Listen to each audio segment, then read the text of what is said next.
अहिल्यानगर महानगरपालिकेच्या ढिसाळ कारभारामुळे शहरात स्वच्छतेचा गंभीर प्रश्न निर्माण झाला असून नगर शहरातील कचऱ्याचा स्वच्छतेचा प्रश्न येत्या 8 दिवसात मार्गी लावा, अन्यथा महापालिकेच्या आवारात कचरा आणून टाकू असा इशारा माजी उपमहापौर गणेश भोसले यांनी दिलाय।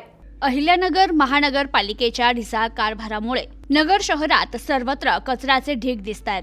गेल्या काही दिवसांपासून घंटागाड्या कचऱ्याचं संकलन करण्यासाठी येत नसल्यामुळे नागरिक आपला कचरा सर्रासपणे रस्त्याच्या कडेला मोकळ्या जागेत चौकात आणून टाकतायत। दिवसभरात प्रभागातील सुमारे 100 नागरिक कचऱ्याच्या प्रश्नाबाबत माझ्याकडे फोनद्वारे तक्रारी करतायत। नागरिकांच्या तक्रारीकडे मनपाचं दुर्लक्ष होत असून त्यांना याचं काहीच देणं घेणं नाहीये।